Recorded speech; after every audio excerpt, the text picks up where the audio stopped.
Welcome to Art Ed Radio, the podcast for art teachers. This show is produced by the Art of Education University, and I'm your host, Tim Bogantz.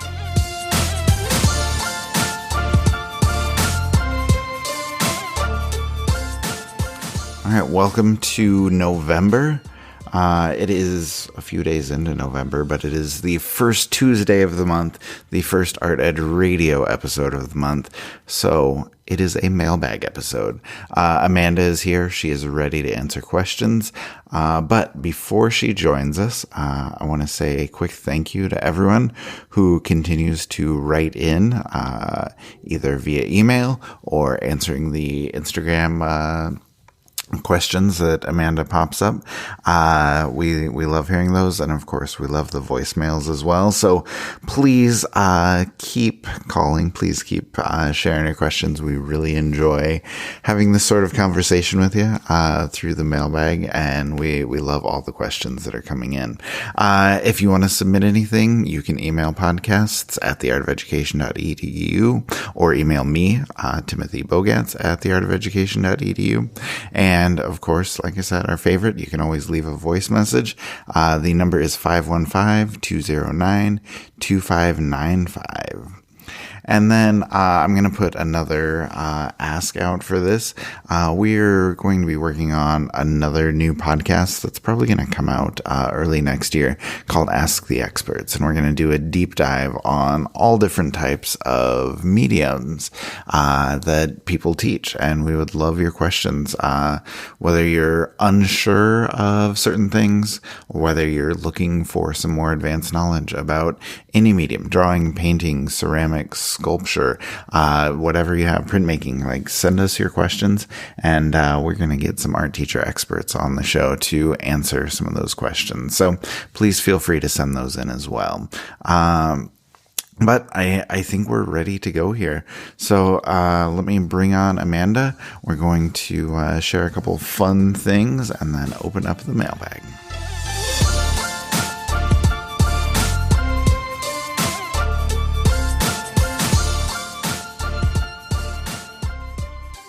All right, Amanda Hine joining me now for the mailbag. Amanda, how are you? I'm fine.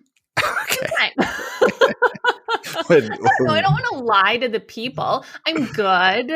I'm very busy. I have a lot of things going on. Okay, so what has been going on in the past month since we've talked to you? How was October for you? Okay, October was fine. So I'm in a grad program, as you know, but maybe the listeners don't. So I'm taking 2 classes on top of working and parenting. And we had a very exciting work trip, which again was fun. I also have another work trip. And then after that, I have another work trip. So 3 work trips in 6 weeks. Yeah, that's too many work trips when you have multiple children at home. Exactly. And then most importantly, every year I'm like, we're not gonna we don't need to go so hard for Halloween. Mm-hmm. But then I just can't help myself. So we were Teenage Mutant Ninja Turtle family costumes. Yes, I love it. We made the kids a turtle costumes. We had a Raphael and a Donatello. In fact, when I got home from first work trip, my 10-year-old was wielding a bow staff that he made out of a broom handle. This is what I returned home to, in the driveway. Yeah. Because he's Donatello. Okay. And then I'm April O'Neil, of course, the only girl in the entire Ninja Turtle universe, maybe. The reporter. And then my husband is Shredder. I love it. There's a lot of crafts that I don't have time for, But also they're fantastic. But also good. Yeah. How are you? I'm good. As of yesterday, I started 2 grad classes at once, which not smart on top of a full-time job. I'm also coaching basketball, which I love. So that brings me great joy. My son is on my team, so that's great. And it's middle school basketball. And so I think my favorite part is just like the size differential of the players. Like I have an eighth grader on my team who's taller than me. He's like 6'4", weighs probably around 300 pounds. Like he's making plans for college football already. Like he's just so big and still growing. And at the same time on my team, I have a seventh grader who has not even sniffed puberty. And he's like less than 5 feet tall, probably weighs about 85 or 90 pounds. And just like the contrast between those two is just like epitomizes what it's like to coach middle school or to teach middle school. Like it's incredible. I love it so much. I thought your favorite part was going to be how good they smell. Oh, man. We do not need to talk about the bus rides after games. Those are rough. But, so far, like, they're all washing their uniforms for the most part, which is better than some years. So I'll take it. That's a win. Hey, we should talk about our 2 work trips though, because they're exciting. You get 3 because you're more important than me. But we have 2, one that we just finished and one that we are about to do. So let's talk about what we just did in Baltimore. Would you like to give everybody a rundown? Because I think people need to look out for this. I would love to. So we did something that I have been wanting to do for literally probably 8 years. Which is taking it back to the days of trading spaces and making over an art room. Yes. Like coming in, kicking the teacher out of their room, and just giving the entire room a refresh. And it was, man, I came home and I slept for 13 hours the first night we got back. And it was one of the most fun weekends I've had in a very long time. Like it was so much work and it was so much fun. And don't worry, we filmed it all for you for YouTube. So if you have not subscribed to the YouTube channel yet, make sure you do that so you can see this when it comes out. We're shooting for early December. Okay. And we'll see if we can make that happen. But yeah, I don't know. What do you want to say about it? Like, I don't want to give too much away, but just imagine a regular sort of very dingy art room and what we were able to do in 2 days. Thanks in big part to Lindsay McGinnis. We have to give her a shout out, our media content manager. For sure. She is one of the most organized people I've ever met in my entire life. And without her, we would have been lost. But we were able to pull it off. So yeah, we got to put together some very cool projects and really, I don't know, just brightened up this entire art space. And I feel great for the teacher. I feel great for the kids in that classroom. Yeah. And I'm super excited for everybody to see the makeover. So about a month away. I think the most surprising thing to me was the amount of gum like under the table. Like you always see it in the movies, but like, oh my gosh. Yeah, it was bad. It was bad. Okay, and then we also have a trip coming up. Oh my God, next week is our trip. Okay, so I should probably finish getting ready for that. Yeah. How much do we want to say about this? We're going to New York City. Okay, we can't say that much, but we're going to New York City. I think we can say we're going to interview our featured presenter for the Next Now conference. Yes. It will certainly be the most famous person I've ever met in my entire life. So I'm thinking a lot about my outfit. And I'm so excited. I don't think we can say anything else at this point, but you need to watch Instagram. So we're going to be there November 13th and 14th. Mm-hmm. You should tune into Instagram on those 2 days if you want to be the first to be in the know. And you should sign up for the conference because you are not going to want to miss it. Yes, that's all very fair. You did a great job of teasing that. I really wish we could talk about it more, but that's probably about as far as we can go. So yeah, just keep an eye on socials and then we'll chat a bunch more about it with the December mailbag and it'll be good. So cool. All right. So I guess we need our dramatic sound now because it is time to actually open up the mailbag. So here we go.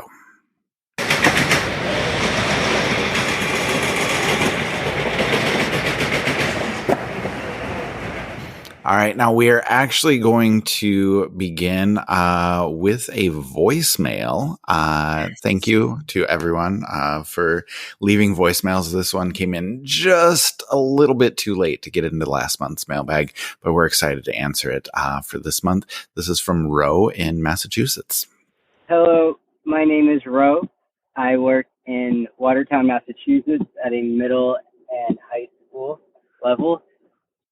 My question is around working with the students. I remember my practicum teacher said that it's really important to be working along with the students on the project that they're working on.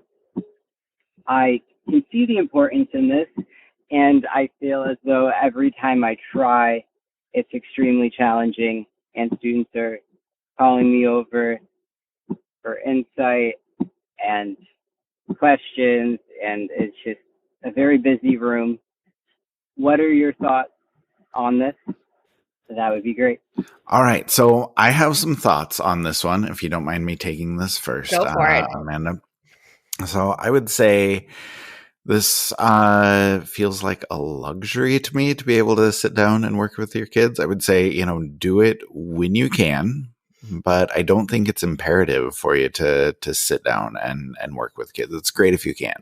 I would say it's much more important for you to kind of be present and make sure you're focusing on your teaching, make sure you're focusing on your classroom management, and make sure that all of your kids have an opportunity to learn. As I love sitting down and working along with my kids. But that works really well when you have 20 or 24 kids. But when I have classes of 34 and 35 and 36, like it's impossible. Like you're not going to just turn your back on a ton of them to sit down and work like that. That's not feasible, and that's not a good situation. And so, like I said, I always kind of look at that as, if you have the chance to actually sit down, things are calm enough, you can work along with the kids. That's a great teaching opportunity. But like I said, it's kind of a luxury that you can do when everything else is going well. So if you're kind of in Rose's situation, you're feeling like you have to create, you have to show examples, but don't feel great about sitting down and working along with kids, I would say, just do a little bit of work during your plan time or other free moments in the day. You don't have to have finished work, but you can show kids how you're solving problems, how you're creating compositions, how you're dealing with other art elements, whatever other teaching opportunities are there. Feel free to show some examples, but I would say don't feel pressure. Don't feel like you have to sit down and work along with your kids. Yes, I fully agree. So I think teaching and maintaining a safe and respectful classroom environment is obviously the number one priority. Like you said, I would often save working with students, like when we were deep into a project, maybe day 3, right? I taught at the elementary level and everyone was working well. And even then I wouldn't just sit in one spot. I would rotate around the room. I'd sit at one table for a few minutes and then maybe go do something else and then sit down for another few minutes. I think this is also a good reminder not to take everything your cooperating teacher says at face value or as ultimate truth. Yes.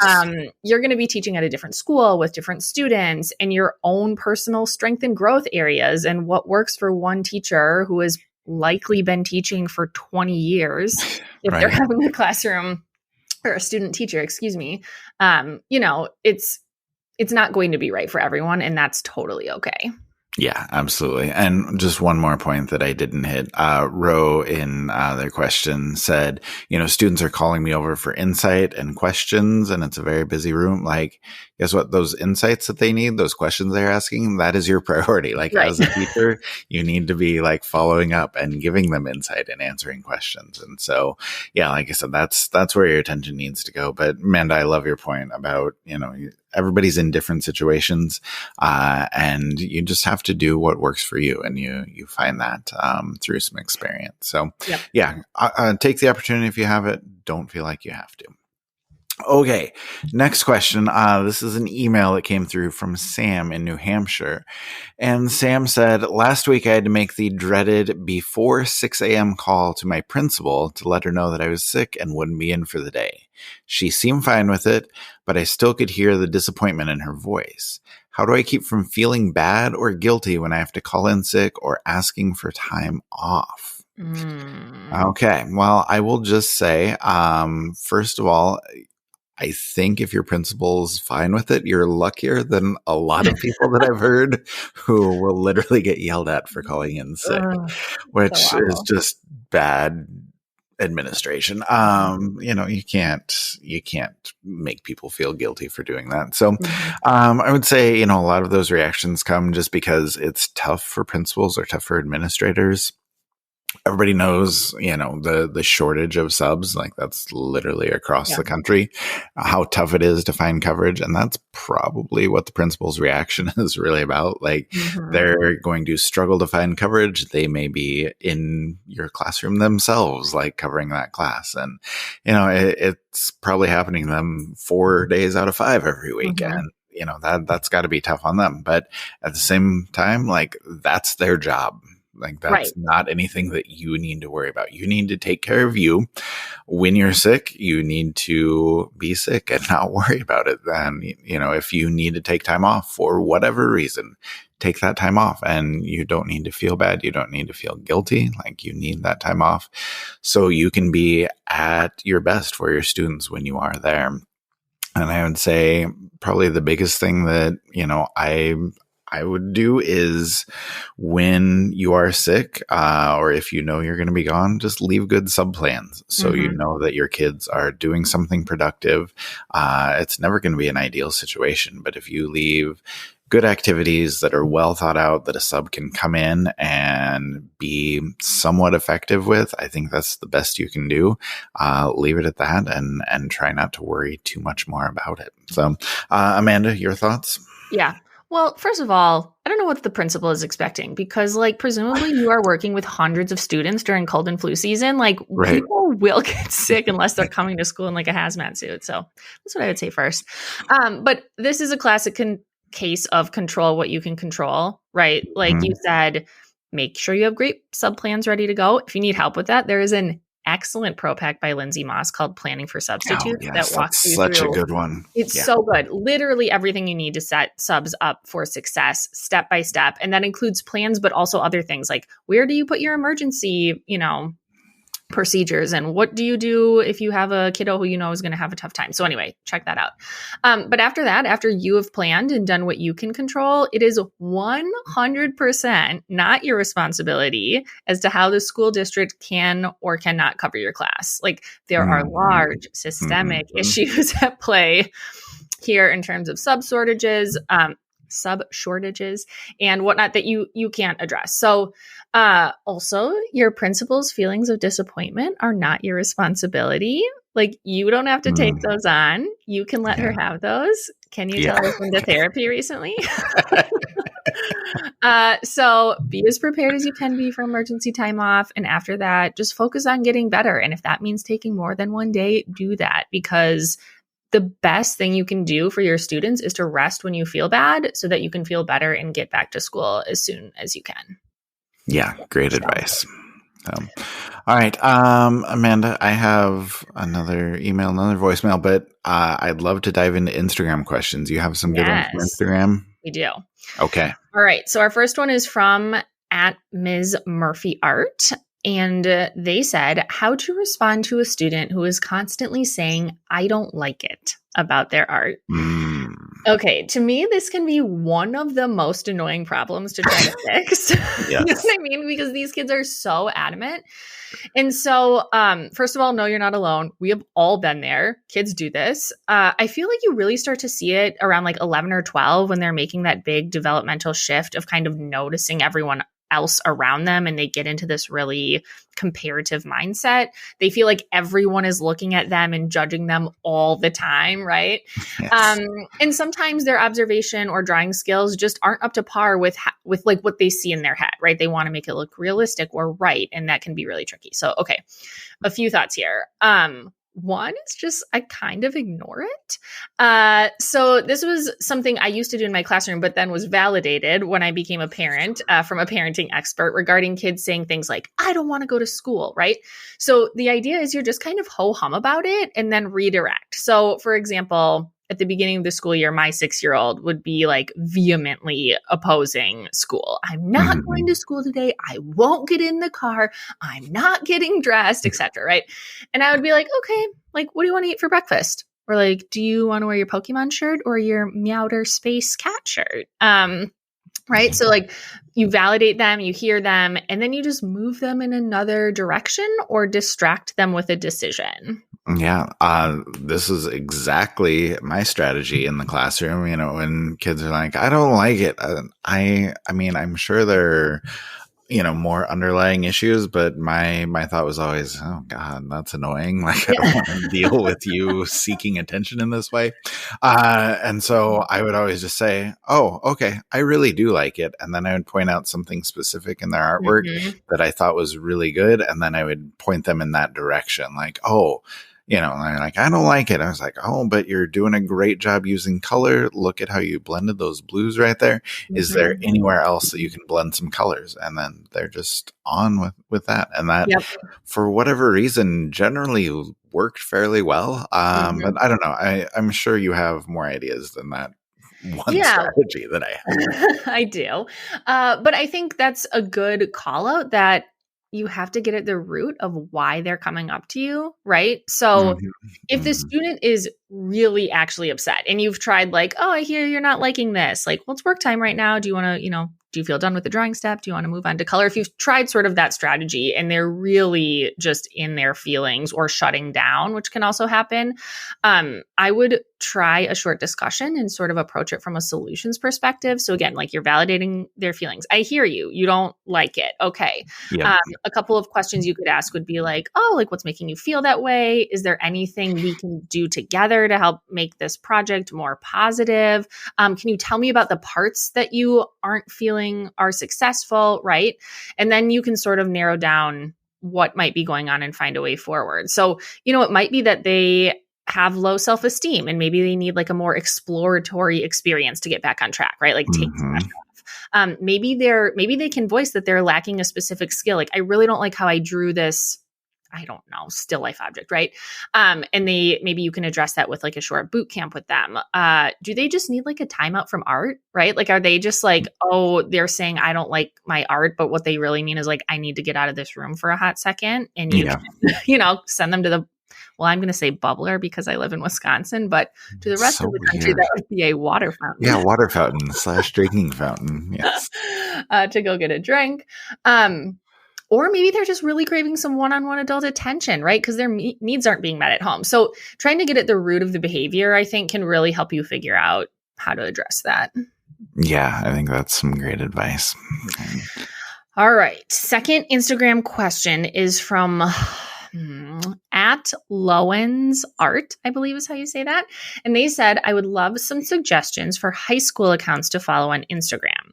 I'm already following Art of Teaching, Artful Ideas Classroom, Mrs. Fox Resources, and Art Queen Sandy. So I have a few friends of AOEU I want to mention, but Tim, do you want to go through some of the other suggestions we have?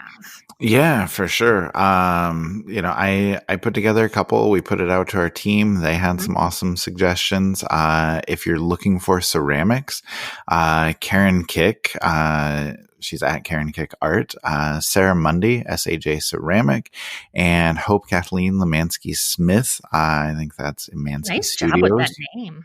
I don't know if it's right or not. Hope if you're out there and want to let me know how to, actually pronounce it, I would appreciate it. But we'll do our best to link to all of those. And there are a lot of good departments out there to follow, not necessarily just individuals, but departments.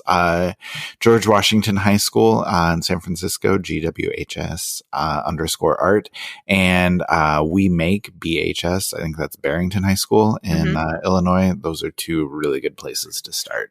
Yeah, that's really good advice to look for the art department. So Good call out. Okay. Can we also link? I don't know how many links we can have in the show notes because that's not. I usually try and limit it a little bit, but it looks like we're needing to do a bunch today. We also do have 2 articles that you can go look at. So one is called Top 10 Inspiring Art Teacher Instagram Accounts to Follow. And the other one is called 10 Interesting and Inspiring Art Teachers to Follow on Instagram. So obviously you can have 20 to look through there. But I also wanted to mention some friends of AOEU who teach at the high school level. So Janet Taylor, who you may be familiar with from the podcast, is at J Taylor Art Teach. She is currently teaching jewelry metals, but also has a lot of content about assessment and creativity. At the Russell Art Room is Jen Russell, another friend of the podcast who has created a ton of content for AOE over the years. She is really incredible at building relationships with her students, so that would be a good follow for that. Bill Rember did an amazing presentation on portrait painting that was super well received at a recent Now conference. He's at B. Rembert. And then Tasha Newton, who has created some YouTube content for us, is at I Art My Job and is doing some really cool things at the middle secondary level. So like middle school level. All right. Very nice. Those are some awesome suggestions. Okay. Anything else from Instagram? Yes, I have one more, but I'm a little bit scared about it. Oh, is this the color theory one? Yes. Okay, let's go. Okay. Because I saw this come through and I'm like, I need to look into this more. So I'm ready for this one. Okay, you took the rabbit hole on this one, which I'm excited to learn. So number 1, I need to apologize because I lost the handle for this person. So if this is you, please email us so we can give you credit in a future episode. I can't dig back into the Instagram story archives. I don't know how to do that. Okay. The question is, though, which is more important, is there a difference between intermediate and tertiary colors? What should teachers at the high school level do if kids are confused?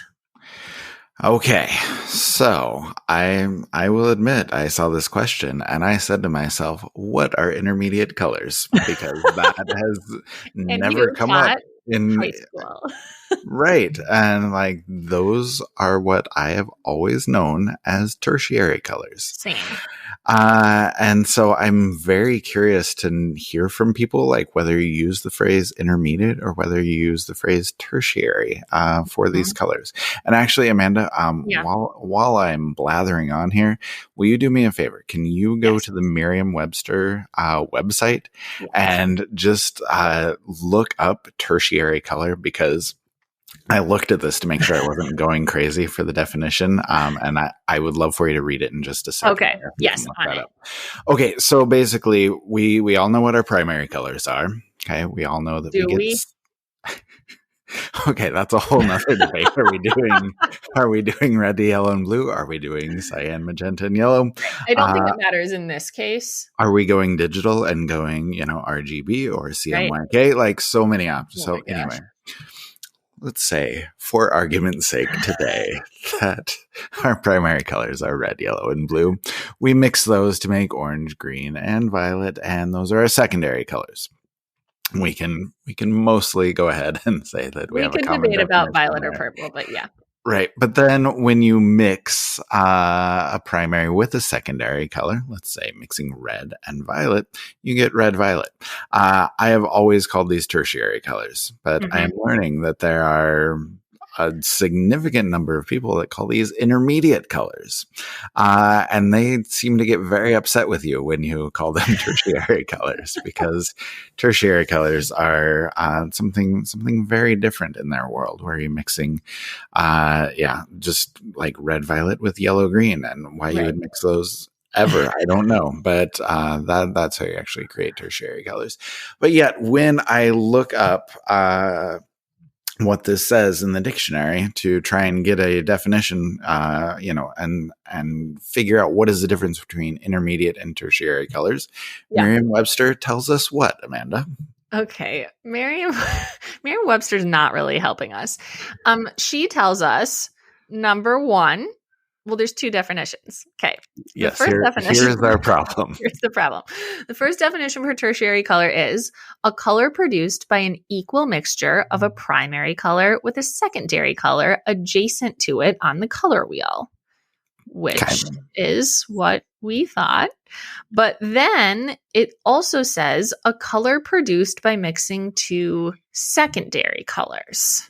So, according to Merriam-Webster, both the intermediate people are right and the tertiary people are right. And so there's really, I don't know that we're going to come to a consensus on this, which is fine, but it does that's not. why it's called, what did I say? Remember I called something out on the podcast. It was such a good quote. It was like, that's why it's called color theory, not color facts. Like yes. I saw some art teachers say that in a Facebook group, and I was like, it stopped my scrolling in its tracks. And I was like, oh my gosh, that's so funny and great. Yeah, that's absolutely right.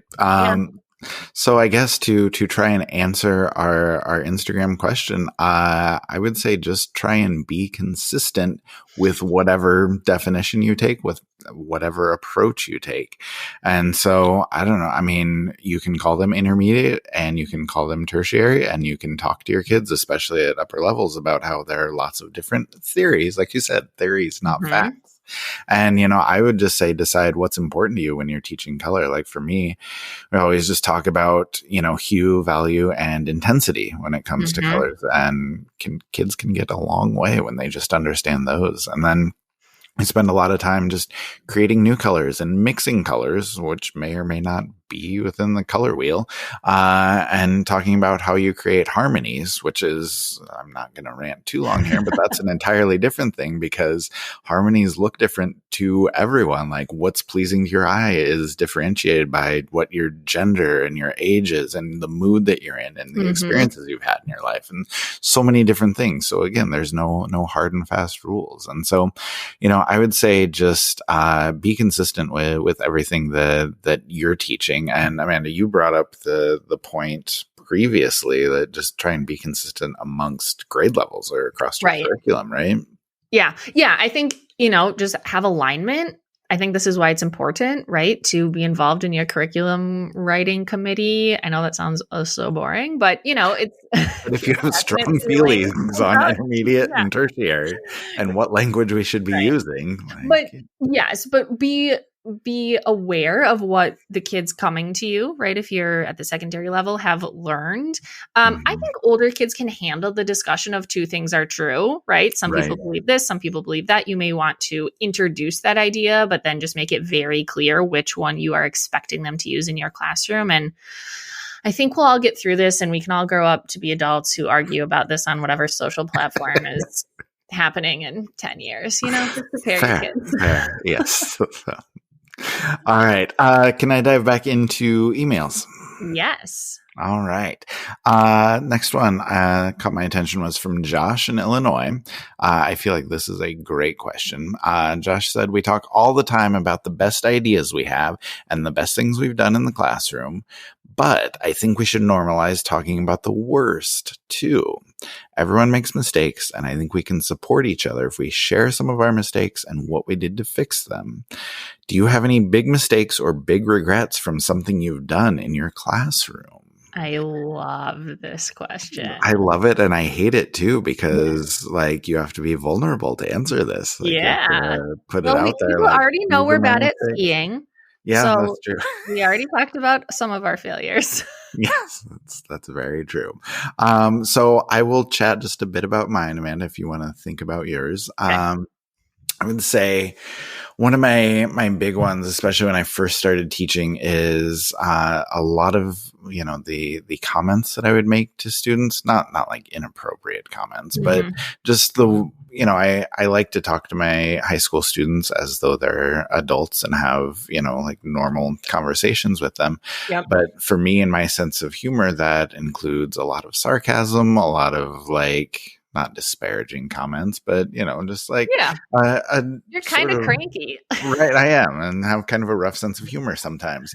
And not all kids are ready for that. They may act like that, but they may not be mature enough to handle that. And I didn't necessarily realize that when I first started teaching. And so there are a lot of things that I would say that I thought were funny and maybe got laughs at the time, but maybe we're not the best thing that. So I really wish I would have held that back a little bit more Mm-hmm. when I first started teaching. And again, you know, we talk all the time. We've talked on the New Teachers podcast every single episode about how you're not going to get everything right when you first start teaching. Like it takes a while to kind of develop your skills, develop your personality, develop your classroom management style, all of those things. So, you know, that was definitely something that I needed to grow into. Another thing, and I've talked about this a bunch on the podcast, I felt like I had to know everything when I was first teaching. And so when kids would ask me questions about, you know, like this printmaking technique, like I wouldn't say I don't know. I would just like BS an answer or like talk my way through It's things. intermediate colors for sure. And that's definitely something that I regret doing. Like I should have figured out a lot sooner to just say, oh, I don't know about that. Or like, hey, you know, I'll look that up and get back to you. But I felt like I had to be like the expert on everything, which is not the case at all. Like it's okay to admit that you don't know something. And I wish I would have done that more. And then I guess one last thing that I was thinking about, because just a couple weeks ago, Janet Taylor and I did our podcast on what new teachers need to know about assessment. And man, it took me forever to get my crap together with grading, like as far as figuring out what's important to grade, what's not, and then like doing it in a timely manner. Like, you know, I just get overwhelmed by so many classes and so much to grade. And it'd be like 3.5 weeks before I'd get something graded, and kids are like, I don't even remember this assignment at this point. And like, that's not good for me. That's not good for kids. That's not good for parents who are checking the grade book. And yeah, it was just very inconsistent. I did a very poor job with that. And that's something that, you know, I definitely regret, something that I wish I would have made more of a priority early in my career. Just timely feedback, getting things graded, and just communicating better with kids about their work. So anyway, those are 3, I guess, that are go off the top deep. of my head. Yeah. I'm proud of you. I was a perfect teacher. I don't have any next question. Oh, okay. Just great. kidding. Let's move on. For me, I think the biggest regret I had is I think I'd be a much different teacher as a parent versus a non-parent. So I never was a parent. I mean, I was pregnant my last year of teaching, but I never was an actual parent of a school-age kid when I was teaching. And I think just approaching tricky conversations about student behavior with even more compassion, you know, like this little being who is so annoying in my classroom is a literal piece of someone's heart and soul. Like I wasn't ever unkind or abrupt, but I think I'd be even more careful now with those conversations. And then in the same vein, for like probably like a year, I tried this thing where every time a kid had like a tricky time in class, like particularly tricky, right? Like did not do well with redirection, or I had tried other things. I would send home this little note, and it just like makes me cringe so hard because it was like totally devoid of context. It was super impersonal. Sometimes I was sending notes home to parents who I had not ever interacted with before. And, you know, I quickly learned like that wasn't working for anyone and switched to, you know, a phone call or a more detailed email where I could, you know, start off with something positive and, you know, just be more nuanced in that communication about that. And then, of course, the age-old problem of new teachers of just like running themselves into the ground, right? Like I think I wouldn't have taken on, if I had to go back and do it again, taken on a teacher as my like sole personality and like the only thing I ever did or cared about.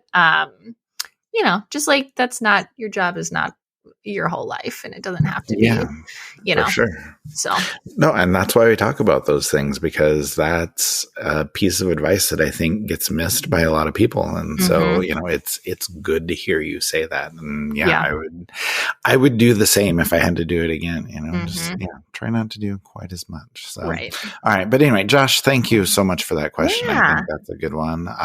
If anybody else wants to write in with their big mistakes, be vulnerable along with Amanda and me, then we'd appreciate it. All right. I guess this is probably the last one here that we want to go for here. Okay, this is a voicemail that we've been sitting on for a little bit, but I think it's a good one. Voicemail from Tara here. Hi, my name is Tara Gowan. I go by Miss Gowan at school, and I actually live in Canada. I live in a place called Halifax, Nova Scotia, which is on the east coast of Canada. And a question I have is definitely longish, but not too long. But so what I wonder is like, how do you both ever deal with like confrontation in terms like within your division? Like, for example, in my division, I teach in elementary, and before I arrived at the school, there actually wasn't an elementary art program, and that was about 3 years ago now. And a lot of the teachers previously before that didn't have a specialist art teacher. They taught art themselves. So I find sometimes I just wonder, like, what do you do when teachers have been doing something for the same thing for a long time, and how do you go about kind of like dealing with that? Okay, Amanda, I'm going to process this for a moment. And like I do at least, once every episode, I'm going to put you on the spot to take this one That's first, okay. if you I'll don't take mind. it. So that is a great question, Tara. Thank you.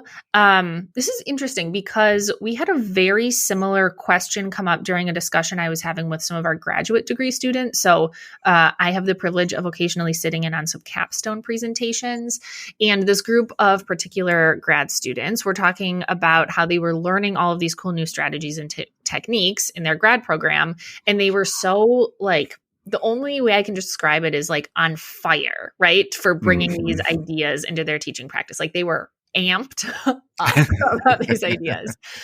But there were a lot of teachers who they were working with who just weren't on board, and at least one of these teachers who was talking about this was younger. And so the other people in his department had more experience. They had more clout than he did. And he wasn't sure how hard to rock the boat or if he should rock the boat. So my first piece of advice is if you are working in a school as a teacher, then you have just as much right as anyone else there to voice your opinions and do what you think is best for your students. I would not be afraid to say your opinions or state that you think things should be done differently. Yeah, for sure. If you don't mind me interrupting here, I was just kind of thinking along those same lines. Like, if you're excited to, implement some new ideas, do it. And if you're worried about pushback from other teachers, I would just suggest that you maybe talk to them first and say, hey, I was reading about this, or, I was in my grad course and we looked at this and it's working really well for these teachers. I want to try it in my classroom. Do you have any advice for me? Okay. And it's not a wishy-washy like, oh, do you all think I should try this? You go in with, I'm going for it. Yeah. I appreciate your experience. Do you have any advice for me? And then sort of reframes the conversation, I guess, as far as like you asking for permission. You're saying, no, I'm going to go for this. I'd love for you to chime in with your, 2 or 3 decades of experience on what may or may not work, but I'm definitely going for it. And just kind of see where that goes. And that may be a little aggressive, but I think it's going to be effective. That's such good advice.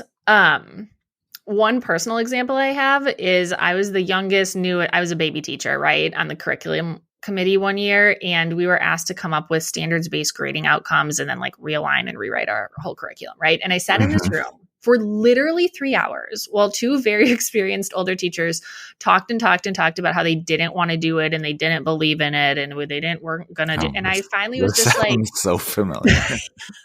I was like, hi, like the administration is not actually asking whether or not we want to do this. Like they are asking us to do it. And I had, brought some resources with me and I was like, I think I have something that can help us figure this out. Like, I'd love to show you. What are your thoughts? And that turned out really well. And we got through it. And so, you are hired for a reason. Like someone hired you because they believed you could do the job. So like do the job. Yeah. Okay. A couple other super quick things here. You can join a committee, which I know. I just said don't do that. But if you're a couple years in, you feel like you can handle it. Like, if you do have a tricky department, establishing yourself as a leader can be one way to sort of give yourself some authority. But also just remember it's okay to take up space. Like you just said, like be tactful, approach it from a partnership lens, but you can learn a lot from teachers with more experience than you, and it's okay to ask for their advice, but do your own thing. And then the final thing I would say is know what battles are worth fighting and which aren't, right? So like some people are in a really tricky situation where rocking the boat could have like bad consequences, right? They're just working with incredibly difficult personalities. So, there are times when it may be better to just like mind your business, and that's okay too. And choosing not to push the boundaries can also be like a very loving choice for yourself sometimes. So I'll just kind of end with that caveat. No, that's a great place to end it right there. I think that's some awesome advice. So, Amanda, thank you. This was fun once again. We'll keep everybody updated. Check Instagram next week for everything that we're doing in New York. And then make sure that you're subscribed to YouTube so you can see the Art Room Makeover in December. And we'll be back in December with our next mailbag. So, Amanda, anything else you want to share? Any closing thoughts before we go? I don't think so. I think you nailed everything. I'm excited to come back next month. Perfect. Thank you. Bye. Thank you to Amanda, and thank you once again to all of you who wrote in and called. Please keep doing so. We love being able to answer questions, hopefully help you out, and hopefully entertain you a little bit with our answers and our advice. And again, we would love for you to check out AOEU's Instagram next week, particularly on Tuesday, the 14th. Amanda will be taking over the AOEU Instagram page. Make sure you check that out. We have some fun plans. We have a very cool announcement coming. We're doing something really fun. So please keep an eye out for that.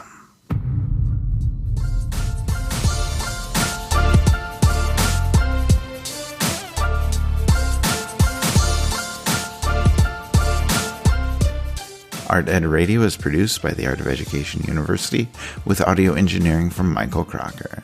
Thank you, as always, for listening. I will be back next Tuesday with another episode.